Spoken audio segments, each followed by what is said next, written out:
L'annonce faite par Bruno Le Maire, ministre de l'Agriculture et de la Pêche, pour une pause en matière de règles environnementales. Les avis au sein des divers syndicats agricoles sont partagés.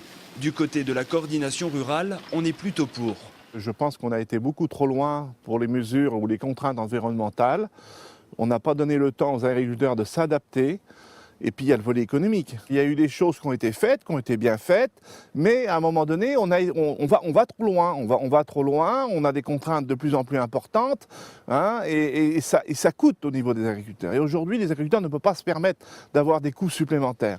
S'ajoute à cela un manque d'informations sur la pause à proprement parler. S'agit-il des CIPAN, des éléments topographiques, de la mise aux normes des bâtiments, de la réduction des produits phytosanitaires à l'horizon 2018 ou encore de l'arrivée du fioul de traction et ses contraintes? Pour l'heure, peu ou pas d'explications.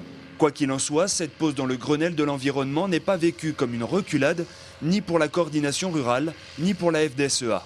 On prend acte de tout ce qui a été fait et mesurons les résultats de tout le processus qui a été engagé. Parce que les résultats sont là aujourd'hui avant d'en mettre des couches supplémentaires où on ne va pas forcément voir d'éléments particuliers. Donc je crois qu'aujourd'hui, il faut lier environnement et compétitivité, économie. Ce n'est pas antinomique, c'est capable de se gérer en même temps. Mais la pause ne veut pas dire de remettre en cause des choses. Ça, je veux tordre le cou à cette idée. De son côté, la Confédération paysanne estime qu'à travers cette pause, il y a reculade, que toutes les promesses faites lors du Grenelle sont battues en brèche. L'environnement a toujours été pris de travers. C'est pris comme une contrainte. Nous disons, dans ce que nous pratiquons, dans l'agriculture que nous vivons, c'est au contraire une sacrée chance de pouvoir trouver un équilibre à la fois économique, social, humain.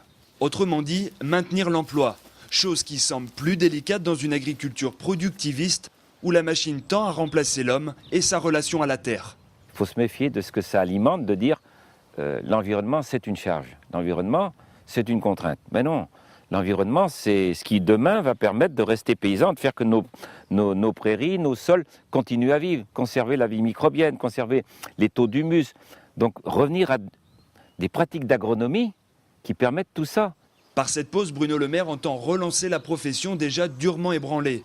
De son côté, la secrétaire d'État à l'écologie refuse que l'environnement soit le bouc émissaire de la crise structurelle qui touche l'agriculture française.